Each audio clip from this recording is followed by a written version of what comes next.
Сәлем қыздар, қалайсыздар? Бүгін мен сіздерге үй жағдайында тандыр самса жасауды көрсетемін. Ұнның үстіне жұмыртқамызды, сұйық майымызды, тұз және де уксусты салып, үстіне суды құйып жақсылап қамырымызды илеп шығамыз.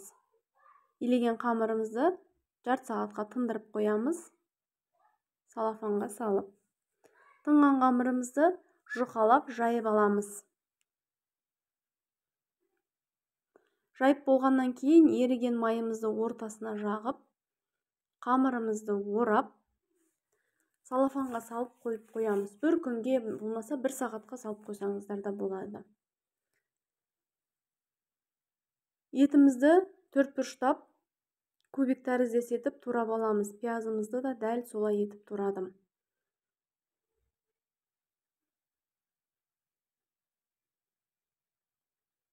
Барлығын турап болғаннан кейін үстіне сарағаш, тұзымызды, қара бұрышты салып, жақсылап араластырып аласыздар. Қамырымызды теңдеймен 12 бөлікке бөлдім. Одан майда қылып жасайын десеңіздер де өз еркілеріңізде.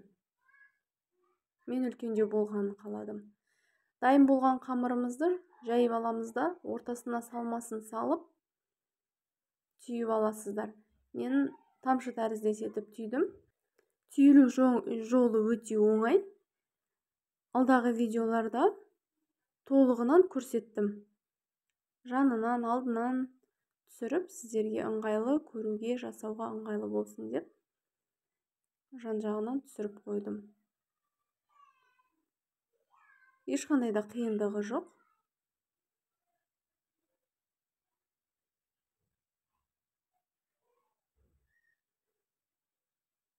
Басқаша түйем десеңіздер де өз еркілеріңізде.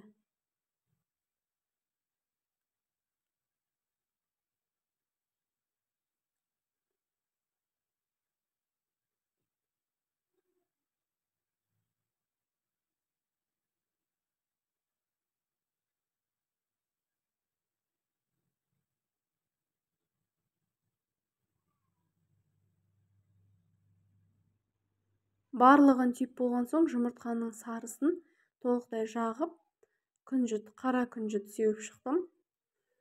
Одан кейін барып қазанымызды қатты қыздырып аламыз да, жұмыртқаның ақ уызына батырып, қызып тұрған қазанға осылай жабыстырып шығамыз. Жабыстырып болғаннан кейін қақпағын жауып, 10-20 минут сайын ашып, ауасын шығарып тұрасыздар. Толық піскенше. Қазанның астын орташа отқа қоясыздар. Осылай толық пісіріп аласыздар. Үй жағдайында тандыр самсаны сіздер де жасап көріңіздер, өте дәмді.